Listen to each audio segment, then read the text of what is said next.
आज की सेशन में हम लोग बात करेंगे 10th क्लास और हिंदी के बारे में बात करेंगे। जो बच्चा मैथिली और उर्दू वाले हैं उनको 8th क्लास का हिंदी यानी और हिंदी पढ़ना पड़ेगा। चलिए आज की सेशन में हम लोग बात करते हैं। हौसले की उड़ान है, अध्याय 18 है। इसमें जो है कहता है यह पाठ बिहार की बेटियों की असाधारण विशेषता को उद्घाटन करता है। आपको ये क्वेश्चन आएगा, ये जो हौसले की जो उड़ान है यह किस पर उद्घाटन कर रही है? यह बिहार की बेटियों पर। किस पर कर रही है? बिहार की बेटियों की असाधारण विशेषताओं का। कैसा? असाधारण विशेषताओं का उद्घाटन कर रहा है। बिहार की बेटियां यह संसार समाज की रूढ़ी प्रहार कर रहा है। कैसी प्रहार कर रहा है जी? रूढ़ियों प्रहार कर रहा है। आधुनिक बिहार की बेटियों की संघर्ष और उनके हौसले की उड़ान में हमें परिचित कराता है यह पाठ, है ना। हौसले की उड़ान में ये परिचित कराता है। आज हम लोग को पाठ की चर्चा करेंगे। पहला करता है खूबसूरत और न्यायप्रिय व्यवस्था के निर्माण में शिक्षा और संघर्ष का अहम भूमिका है। बात सही है। अब जिस बच्चे के पास संस्कार नहीं है, जिस बच्चे के पास शिक्षा नहीं है, वह क्या जानेगा? कहता है, कहावत सुने होंगे, बंदर क्या जाने आदि का स्वाद। इसी प्रकार से जो पढ़ा लिखा व्यक्ति नहीं है उसको जो संस्कार वाला कोई बात कहिए या अच्छी बात कहिए, वो समझने का कोशिश नहीं करेगा। यही है, खूबसूरत और न्यायप्रिय होने के लिए हमें किसकी अहम व्यवस्था होनी चाहिए? शिक्षा की। किसकी जी? शिक्षा और संघर्ष की अहम भूमिका होना चाहिए। यह भूमिका यदि बेटियों के समूह से आए तो बदलाव की नई ब्यार या एहसास होता है। देखते थे पहले कोई लड़की नौकरी नहीं करती थी, कोई लड़की पहले घर से साइकिल लेके कॉलेज नहीं जा सकती थी। पहले लड़कियों को उतना ही पढ़ाया जाता था जितना वह नाम गाम जान सके। घर के गांव में जहाँ तक विद्यालय हुआ करते थे वहीं तक पढ़ा के छोड़ दिया जाता था, उससे आगे लड़कियों को नहीं पढ़ाया जाता था। लेकिन आज के समय में देखिए, ऐसा कौन सा ऑफिस है जहाँ लड़की नहीं हो? ऐसा कौन सा विद्यालय हो जहाँ लड़की नहीं पढ़ती हो? नहीं। लंबे समय से दमन देखते थे लड़कियों पर, लंबे समय से, बहुत पहले से दमन होते आ रहा है। पहले सती प्रथा भी चलता था। यदि कोई मर्द मर जाए, उनका पति मर जाए, तो लड़कियों को उसे पति के साथ चिता में बांध के जला दिया जाता था। और सारे पहले घरों का खिड़की जो हुआ करता था, इस सड़क के सामने नहीं हुआ करता था। घर का जो गेट हुआ करता था वह घर इसके सामने, सड़क के सामने नहीं हुआ करता था। क्यों? क्योंकि महिलाओं जो है घर से निकल के आएगी तो डायरेक्ट रोड, सड़क पर जाने वाला जो व्यक्ति होगा उनका नजर चेहरे पर नहीं पड़ेगा। इसके लिए घर कभी भी जो हुआ करता था, तो गेट किधर हुआ करता था? सड़क से। सड़क इधर है तो उसका गेट विपरीत हुआ करता था, सड़क इधर तो उसका खिड़की विपरीत हुआ करता था। ये सिंधु सभ्यता में ये कहानी सुनने के लिए आपको मिलेगा। चलिए बात करते हैं। यहाँ का तो उत्परण और अपेक्षा की शिकार बेटियों के ज्ञान और स्वाधीनता का स्वाद लग चुका है। आइए कुछ ऐसी ही बेटियां से मिले जिन्होंने अपने हौसले की उड़ान बल पर सामाजिक ताने बाने को बदलने की दिशा में सक्रिय भूमिका निभाई। आज की समाज जो है ना, लड़कियों पर इतनी अत्याचार कर रही है, न तो खुद कुछ करेगा न कुछ दूसरे को करने देता है। यदि आज थोड़ा आगे बढ़ जाइए अगल पड़ोसी बगल वाला से, तो आपसे वो जलने लगेगा। अरे फलना लड़की जो सब दिन कहाँ जाती है, ये क्या करती है, कहाँ जाती है, ये सब देखना चालू कर देता है। यदि लोग अपने पर इतना टिप्पणी करना चालू कर दे तो आज कहाँ से कहाँ ना लोग बढ़ जाता। लेकिन आज की समाज इतने पीछे होते जा रहा है, इसका यही कारण है तो खुद को नहीं देखकर दूसरे को देखना चालू कर देता है। एक नोखा प्रखंड का थे लड़की। कहाँ की बात हो रही है? नोखा प्रखंड की। रोहतास की गुड़िया से मिलकर आपको एहसास हो जाएगा कि पढ़ाई का जुनून क्या होता है। जैसे कि उस दिन हमने एक कहानी सुनाया था आपको, छोटा सा। नहीं, पढ़ाई का जुनून होता क्या है? गुड़िया के माता पिता उसकी पढ़ाई के लिए राजी नहीं थे। गुड़िया के जो माता पिता थे अपनी बेटी को पढ़ाने के लिए क्या नहीं थे? राजी नहीं थे। एक दिन गुड़िया ने कुछ कहकर गुजरने का हौसला महसूस किया। पिता मोहम्मद असीन इदरसी, कौन थे? पिता मोहम्मद असीन इदरसी की माँ समेत उसे घर में बंद कर दिया। कहाँ बंद कर दिया? घर में बंद कर दिया। और 13 किलोमीटर पैदल चलकर अनोखा उत्प्रेरण केंद्र पहुँचे। और वह कितने किलोमीटर चल के जी? 13 किलोमीटर चलकर अनोखा उत्प्रेरण केंद्र पर पहुँचते हैं।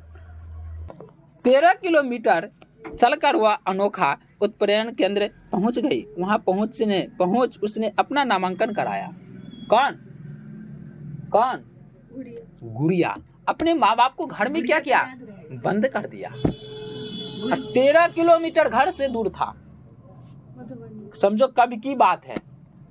आज की लड़की यदि 1 घंटा के लिए ना गांव में किधर उधर से उधर चली जाए उसके लिए विवाद होता है। 13 किलोमीटर उन्होंने पैदल चला गया। किसके लिए? नामांकन कराने। पेशे से ड्राइवर। पिता को इस बात की जानकारी 2 दिन बाद मिली। उनका जो पिताजी था, पेशे का मतलब पैसा नहीं, पेशे का मतलब उनका काम। उनका पिताजी का काम था, वह ऑटो ड्राइवर थे। ड्राइवर थे, क्या थे वह? ड्राइवर थे। वह 2 दिनों के बाद उनको पिताजी को यही चीज को पता चला जो मेरी बेटी कहीं एडमिशन ले ली है। आनंद फानन में वे उत्प्रेरण केंद्र पहुंच और बेटी के घर लाने की जिद पर अड़ गए। कौन? गुड़िया की पिता। पर बेटी के साफ तौर पर इनकार कर दिया। पिता को समाज की बंदिशों की चिंता थी। पिता को किस बातों की चिंता थी ये पूछ देगा। समाज की अहम भूमिका थी और ये भी आज की समाजों में है। मुझे समाज क्या कहेगा? तुम लोग भी इससे उभर के आओ, निकलो, समाज से निकलो। याद रखो, जिस दिन समाज तू भूखा रहेगी ना, उस दिन खाने के लिए समाज नहीं देगा। और यदि दे भी दिया तो उसके लिए लाख दिन उल्हन सुनना पड़ेगा। आज की समाज ये है। आज की समाज अच्छा करो तो उसको पेट में दर्द है, खराब करो तो उसको पेट में दर्द है। इसलिए इस समाज से उभरो। उनको पिताजी ये नहीं टेंशन था, मेरा बेटी पढ़ रही है, बहुत अच्छी बात है, खुश था, अंदर अंदर खुश था, लेकिन डरता था किससे? समाज से। क्या कहता है? पिता को समाज की बंदिशों की चिंता थी। तो हमको समाज क्या कहेगा? आप लोगों में तो वही है। मुस्लिम में क्या है? मुस्लिम में एकजुटता है। यदि कह दिया रे तुम्हारा बेटी इधर से इधर कहे जा रही है, तो कल से वो परिवार उसको आना बंद कर देगा। यह अभी मुस्लिम में है, हिंदू में फिर नहीं है। इतनी दबदबाव नहीं है। हिंदू में क्या है? चलो हम अपना करता, मेरा बेटी करेगा, तुमसे क्या मतलब है। लेकिन मुस्लिम में फिर अभी नहीं है इस प्रकार का। यदि रोक दिया गया, फतवा जारी कर दिया तो बस। चलिए आगे देखिए। तो पर गुड़िया के आगे उनकी एक न चली। कुछ समय बाद उत्प्रेरण केंद्र बंद हो गए। संजोग देखो कितनी लड़की की भाग खराब थी। कुछ दिनों के बाद उत्प्रेरण केंद्र क्या हो गया? बंद हो गया किसी कारण। अब गुड़िया ने गांव के स्कूल में अपना नामांकन कराया। कहाँ पर नामांकन कराया? गांव के स्कूल में अपना नामांकन करा लिया। वह पढ़ लिख कर अध्यापिका बनना चाहती थी। ये क्वेश्चन पूछा जाएगा, गुड़िया पढ़ लिख कर क्या बनना चाहती थी? अध्यापिका बनना चाहती थी। उसका सपना है कि अपनी जैसी लड़कियों के साथ ही उन लड़कियों को भी इच्छा पूरी कर सके। उनकी इच्छा क्या था? उस लड़की का इच्छा था जिस प्रकार आज हम नहीं पढ़ पा रहे हैं, आज समाजों में दिक्कत को सामना कर पा रहे हैं, आने वाला कोई भी लड़की इस प्रकार का सामना न करना पड़े, इच्छा पूरी कर सके। जिनके मन पढ़ने में ललक हो, तो जिनके मन क्या हो? पढ़ने में। जो लड़की पढ़ना चाहती है वो हम पढ़ना चाहते हैं लेकिन हमको पढ़ाया नहीं जाता है, लड़की कह रही है गुड़िया। उसी प्रकार से जब हम बनेंगे अध्यापिका तो इससे क्या होगा? तो मेरे समाज का जो लड़की होगी उससे उभरेगा। पर बधाइयाँ जिन्हें पराजित कर देती है, गुड़िया गांव समेत अपने इलाके में मिसाल बन गई थी। सब उसका उपमा देख रहा था। देखो ये लड़की पढ़ी तो कैसी बनी। कैमूर के चेनारी प्रखंड के मथी गांव था। गांव सबका नाम पूछेगा इसमें, क्या नाम है? कैमूर के चेनारी प्रखंड के मथी गांव निवासी विष्णु शंकर तिवारी। कौन थे? विष्णु शंकर तिवारी। विष्णु शंकर तिवारी कौन सा प्रखंड के थे जी? कैमूर के चेनारी प्रखंड के। कौन से प्रखंड के? कैमूर के चेनारी प्रखंड में। अब गांव कौन सा था? मथी गांव था। कौन थे? मथी गांव का था। कौन? विष्णु शंकर। कौन थे? विष्णु शंकर तिवारी। खुशी से फूले नहीं समा रहे थे, वो खुश थे। उन्होंने जब सुना तो खूब खुश था इस बातों को सुनकर। दरअसल उनकी बेटी सोनी ने पूरे जिला में एथलेटिक्स प्रतियोगिता में 400 मीटर और 1600 मीटर की दौड़ में पहला प्रथम स्थान प्राप्त किया। उनकी जो बेटी थी पूरे जिले में, बेटी का नाम सोनी। सोनी। क्या नाम है? सोनी। सोनी। सोनी की पिताजी का नाम विष्णु शंकर तिवारी, जो मथी गांव के थे। उनकी बेटी 400 मीटर और 1600 मीटर दौड़ पास किया, प्रथम पहला स्थान से प्राप्त किया, और वह जिसके कारण वह काफी खुश थे। और जिले में, पूरे जिले में कौन सी प्रतियोगिता का नाम क्या है? एथलेटिक्स। क्या नाम है? एथलेटिक्स प्रतियोगिता। इसमें वह पास की थी। वह गांव का ही नहीं, पूरे प्रखंड की चहेती बन गई थी। गांव का ही नहीं, पूरे प्रखंड के लोग जानने लगा। वास्तव में यदि आपको कोई नहीं पहचानता है, आपको यदि आप अच्छा रिजल्ट ले आइए ना, टॉप कर जाइए ना, तो आपको पूरी दुनिया वाला जानना चालू कर देगा। ठीक है, पूरा दुनिया नहीं जानेगी, बस अपने गाँव। सोनी का हौसला लगातार बढ़ता गया, जिसको देखकर सोनी का हौसला क्या होता गया? बढ़ता गया।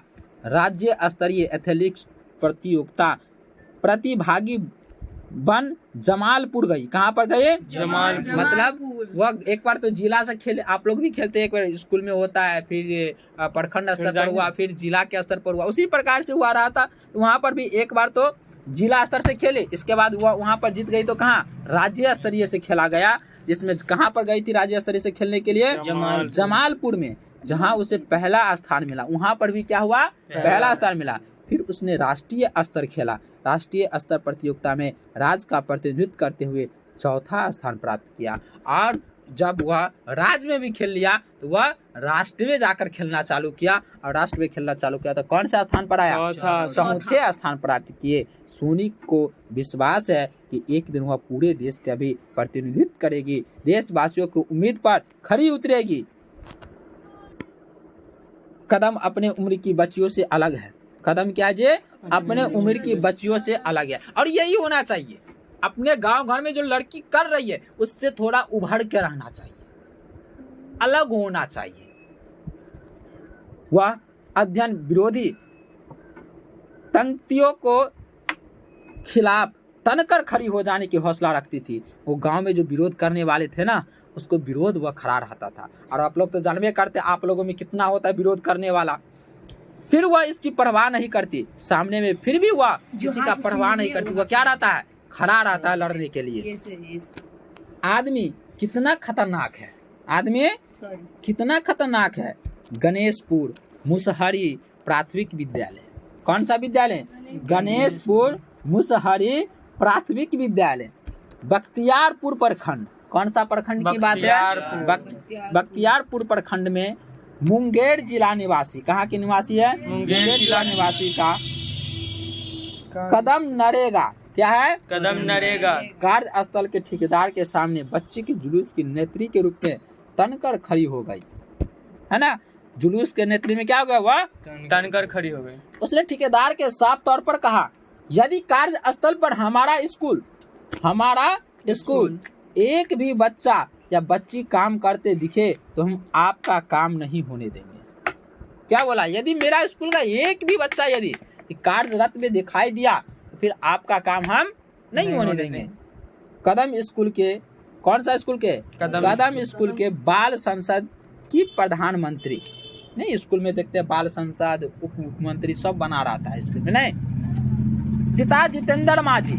क्या था जी? उसका पिता कौन था? बाल संसद प्रधानमंत्री है, और उनका पिता का नाम क्या है? जितेंद्र माझी। और माँ शांति देवी। माँ का नाम शांति देवी। अपनी इकलौती बेटी पर नाज है।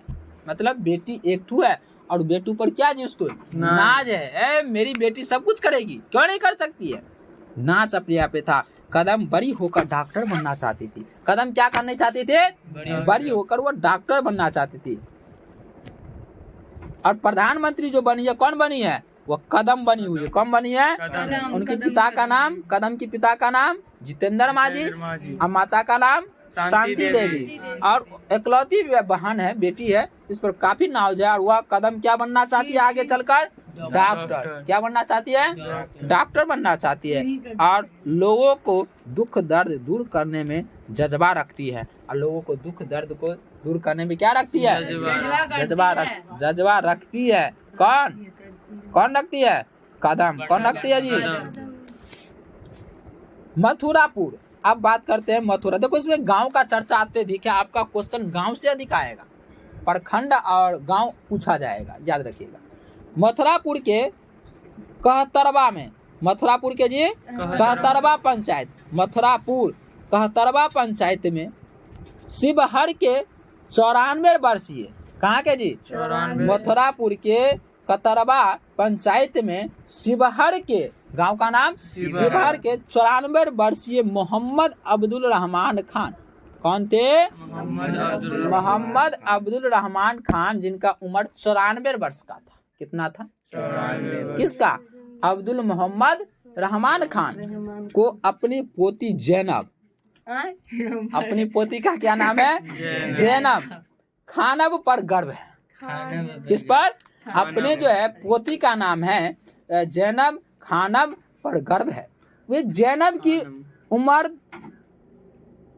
उम्र दराजी के लिए अल्लाह से दुआ मांगते हैं। मतलब अपने उम्र काफी हो, लंबी हो, इसके लिए क्या करती है? अल्लाह से दुआ मांगते। कौन? अब्दुल रहमान खान। कौन मांगते हैं? अब्दुल रहमान खान। दरअसल दादा जैनब के जीवट और इम्ल, मतलब इम्ल का मतलब ज्ञान, ललक के प्रति खासे संजीदा, क्या करता है? खासे संजीदा मोहम्मद मंसूर खान एवं फूल बीबी बेटी जैनब की पढ़ाई महज 3 दर्जे के बाद ही छुड़ा दी। उनकी दादा तो चाहता था मेरी पोती क्या करे? खूब पढ़े, आगे पढ़े, खूब लंबी उम्र हो, लेकिन उनके जो माता पिता थे, कौन थे? मोहम्मद मंसूर, क्या नाम है? मोहम्मद मंसूर खान और फूल बीबी की बेटी जैनब की पढ़ाई कितने रे? 3 दर्जे के बाद। 3 दर्जे क्या होता है आप लोग तो जानते हैं। महज 3 दर्जे के बाद ही इसकी दर्जे के बाद ही छुड़ा दी। वजह पर्दा प्रथा की जकड़बंदी थी। वजह पर्दा प्रथा की जकड़बंदी में वो पढ़ाई जो थे वह किसकी? जैनब की। मोहम्मद मंसूर खान और फूल बीबी क्यों छुड़ा देती है अपनी बेटी के पढ़ाई? क्योंकि वह समाज की जो पर्दा प्रथा का जकड़बंदी चल रहा है, तो लड़की यहाँ नहीं जाएगी, वहाँ नहीं जाएगी, लड़की ये नहीं करेगी, वह नहीं करेगी, इस पर्दा प्रथा के चक्कर में वह लड़की का पढ़ाई क्या कर दिया गया? छुड़वा दिया गया। लेकिन जब गांव में ही जगजगी, क्या हुई जी?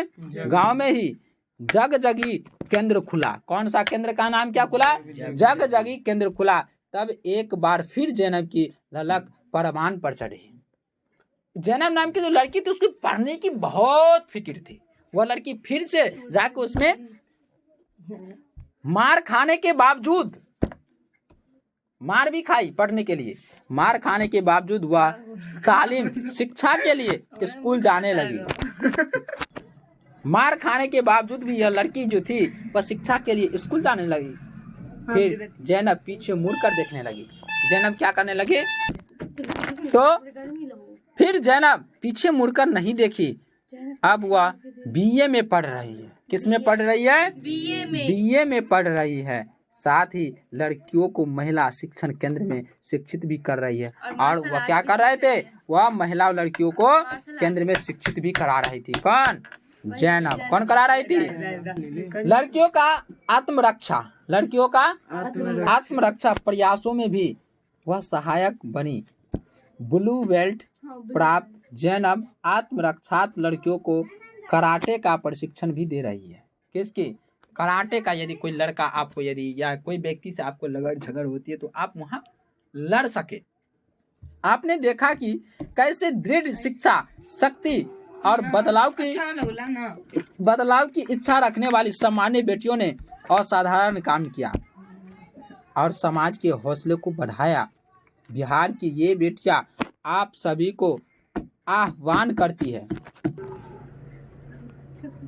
शोषित वंचितों के प्रति मनोवांछित दृष्टि का व्यवहार करें। मतलब यह कह रहे हैं जो आज की जो लड़कियों को शोषित कर रहे हैं, बहुत सारे चीजों से वंचित है लड़कियों, उसको जो है इसके प्रति अपने मनोवांछित कीजिए, दृष्टि का व्यवहार से उसको उभारिए और उनके लिए किए जा रहे संघर्षों के प्रति सम्मान का भाव रखिए और उनके साथ जो किए जा रहे हैं उनके भाव को कहता है आगे बढ़ाने के लिए। आज की सेशन यहीं पर समाप्त करते हैं। इनके द्वारा जो लिखा गया है, पाठ्य पुस्तक विकास समिति के द्वारा लिखा गया है। यहीं पर समाप्त करते हैं। अगले वीडियो में इनके ऑब्जेक्टिव लेके आएंगे। तब तक के लिए आज यहीं पर समाप्त करते हैं। आप लोग अच्छे रहिए, पढ़िए।